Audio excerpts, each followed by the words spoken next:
So, hi Josh, thanks for joining me today. I'm looking forward to chatting. And I'm sure many of our readers and listeners are familiar with you and what you've done. But for those who aren't, can you tell me a bit about yourself? When did you start in real estate and what did that path forward look like for you?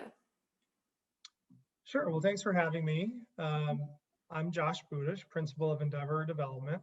I got my start in commercial real estate in the Twin Cities in 2002 with CBRE. Started in brokerage. I then went into in-house leasing at Liberty Property Trust in 2004. Spent 10 years there, worked my way up to director level of leasing and development. Then had the opportunity to be the market leader for Duke Realty in town, which involved leasing, development, and overseeing the company's operations here in Minneapolis, St. Paul. That was up until December of last year. And as of January 1st, I'm full-time principal of Endeavor Development. And Endeavor is an industrial real estate development company headquartered here. Our focus is solely on industrial, solely on this market. We have 3 projects that will start construction in April and a few more that we'll be announcing soon. And what are those 3 projects that you're able to announce? So there are, all 3 are local. They're all suburban infill sites, speculative. One of them is in Brooklyn Park called Highview 610. It's a 75,000 square foot building right along Highway 610. The second one is Pilot Knob Business Center in Mendota Heights, also 75,000 feet, located along Pilot Knot Road and overlooking Highway 13. And finally, Yankee Doodle Business Center, which will be 113,000 square feet at the corner of Yankee Doodle Road and Dodd Road in Eagan. Okay. Okay, great. Well, can you tell me a little about the team that you've built at Endeavor? Sure. So Endeavor is now up to 3 people. Myself, Allison Donahue, who came over with me from Duke Realty. She has over 10 years of experience in the industry. She's project specialist for us, so she wears several hats. Mhm. She's I don't know what I do without her. She's been critical to the success of the company so far. Mhm. And then we just hired Joe Bergman. Joe will be our development manager. Joe brings over 10 years of experience in the industry and the last 7 years in development. So we're really excited to have him. He'll help with what is most important to the company this year and in the future, which is delivering on our promises to our investors and other partners. Mhm. So he'll oversee projects for the company that are the ones that start in a couple weeks here and Mhm. future projects as well. Great. Well, what sets your company apart from the others, and what are you aiming to do better than the rest in this industry? Mhm. So I've been working on Endeavor for a while. This is something I've always wanted to do. I've always had a desire and a passion to build something of my own and build it from the ground up. Mhm. And we're taking the same approach to the company that we do to projects, which is finding suitable soils, finding the right location, and then building the proper foundation, so that as we continue to build, we'll be built on solid foundation and footings. Mhm. So we've chosen to separate ourselves by being solely focused on industrial Mhm. and solely focused on the Minneapolis-St. Paul metropolitan area. Mhm. Um, we'll consider some acquisition if there's some value to be added, Mhm. but we really are a development first company as well. So it's a very sharp focus, and it's something I've been doing for the last 20 years. And I really think that makes us unique. And also being a young company, we've also designed the company to be agile, to be nimble. So, um, you know, if it allows us to be creative, it allows us to be flexible in ways that some of our competitors can't be or choose not to be. Yeah. Can you give me an example of that? Sure. So let me think of one. So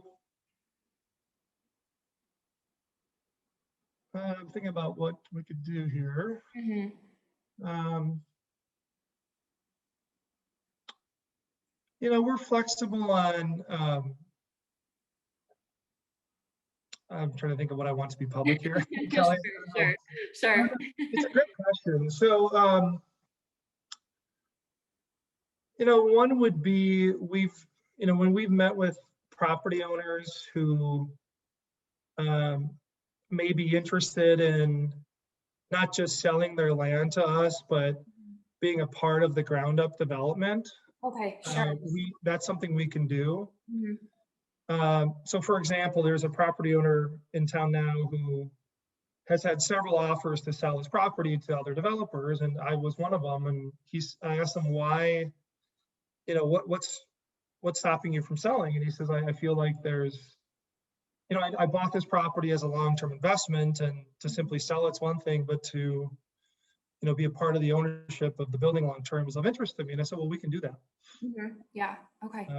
So just one example. Yeah. Okay. Oh, that's interesting. Um, let's see, to chat a little more about the company, and then I'll kind of pivot to chatting about the industrial market here in the Twin Cities. I wanted to chat about how your resume and your background has prepared you to start this company. Mhm. Well, I've spent the last 10 years at two uh, publicly traded real estate investment trusts, Mhm. both national companies, large institutional companies. And having focused on this market and this product type with two of those companies really for the last 17 years, and doing everything from not just leasing and development, but acquisition, disposition, renovation, overseeing the business unit at Duke. It was a $600 million portfolio that I was responsible for. And that's everything. That's, you know, it's called operations. So management, leasing, everything. Um, I feel more than prepared to do this going forward. And of course, we're starting relatively small as a company. I mean, the first, three projects are in total about 265,000 square feet. But we started with basically 5 and 8 acre sites out of the gate, and really prime locations just to ensure that the success of those projects. And they're also in areas where I've developed before, so feel very comfortable and confident in that strategy. Yeah, definitely. Great. Well, to pivot here and chat a little bit generally about the state of the industrial real estate market here in the cities, I'm curious, how would you, and this might be a difficult question because it's pretty broad, how would you describe the industrial real estate market in the Twin Cities? Mhm. Well, it's certainly healthy, and it's ripe for growth. I had the fortune of being at Duke about a year ago when COVID hit, and of course everybody was concerned about what that would mean. And what we found over a period of, we'll just call it 3 months, is we didn't lose one tenant. We had to work with a few tenants on some rent relief, rent deferment, but by the time I left Duke to start Endeavor, their portfolio was at 97% occupancy and nearly 100% on rent collection. And that's on a 5 million square foot portfolio in town, which is one of the largest in the market. So that's just one example of not just the health of the market, but the strength of the market, but the opportunity for growth. We've seen demand from both users and investors increase within the last 6 months. When COVID hit, many predicted that industrial would come out the strongest within the commercial real estate industry, and that's proven to be true. Mhm. So, and then finally, Kelly, last year, with the exception of a couple projects, nobody built last year. Mhm. Very, very few speculative buildings were built last year because of the pandemic. And if you think about uh, our cold weather climate here, you really only have, you can't really start a building until April at the earliest, Mhm. and you can't really start until August, September at the latest. So that window is already pretty short. Mhm. And with COVID really hitting here in the US in, we'll call it February, March, it just caused a lot of people to press pause on their projects. So we think that there's not just pent up demand, but limited supply in the market today. That's interesting. Why do you think that the industrial market has done okay throughout the pandemic? Well, it's really just the core of our economy, really. Yeah. It's well, number one, and I put this in the press release, but Mhm. the demand for e-commerce has only expanded because of COVID. Mhm. Uh, it was already expanding before COVID, but when COVID hit and caused everybody to stay home, I mean, it's just only accelerated the demand for e-commerce. So to use an example, a very specific one, my parents are retired, they're in their late 60s. Mhm. Before COVID, they would always, go to the restaurant or go to the store to pick something up. Right. Now they buy everything online. Yeah. And that's just one example of millions of people doing the same thing. Mhm. So, we've seen demand increase substantially due to that alone. Mhm. The other thing that the pandemic has caused is shortage of inventory for some people. So there are some companies that literally don't have enough inventory onshore to sell to their customers because their supply chain got disrupted by COVID. And so the thought is that they want to not only uh, just simply need more space due to demand, but also to keep more of it onshore or within 24 to 48-hour delivery period to their customers. Mhm.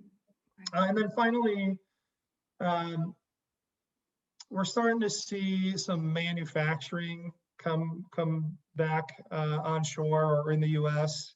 Mhm. That's been talked about for many years. We are starting to see that actually happen, and that again has to do with the effects from COVID-19, but then also some changes at the federal level as well Mhm. to bring jobs back home. Okay. Okay, great. Well, on the flip side, are there any challenges with the coronavirus in relation to this market? Sure. I mean, there are always challenges. Mhm. One of the challenges is as a developer, you always need to be mindful of. Um, let me think about this one if this can be public. So let me do this one. No worries. There are always challenges. Yeah. I think to me it just means. I mean, at this point, in my opinion, it's no secret, right? The demand. So that means with demand comes competition. So, you know, I wouldn't call it necessarily a concern, but just something that we're aware of and means Yeah. we have to, work harder and work smarter and go the extra mile for our partners. So there's that. Mhm. I tell you, there are other developers that are here in town that are thinking the same thing. And so we need to at least be mindful of what others are doing, that we don't get overbuilt, which we all know can happen in development. Um, I mean, that's kind of it. Like it's that's all I can think of. Maybe I should Yeah. think of more. Well, that's all right. That's all right. Those were great answers. And honestly, that was everything that I did want to cover with you. So, was there anything else you wanted to add in or emphasize here at the end? I mean, the only thing I'd add as a third like concern is I think, this being, so this COVID represented the second recession that I've been through. Mhm. And we're very fortunate that it didn't last that long within industrial industry. Mhm. But going forward, it always changes you. It always has an effect on you in some way. So I think, it's important for us to um, basically have a contingency plan or game plan in place to plan for anything else unforeseen that may happen in the near term and long term. Mhm. Sure. Um, that kind of ties into not overbuilding, or actually it has a lot more to do with the sites and where they're located. So we're not going out into, greenfield areas that are 30 or 45 minutes outside the, downtown areas. We're kind of Sure. keeping to these more suburban infill within 30 minutes of downtown to Mhm. offset for that. Yeah. Okay. Great. Well, thanks for your time today. I appreciate it. And good luck with your with Endeavor. Yeah, thank you. Yeah, Thanks have for a reaching good out. one.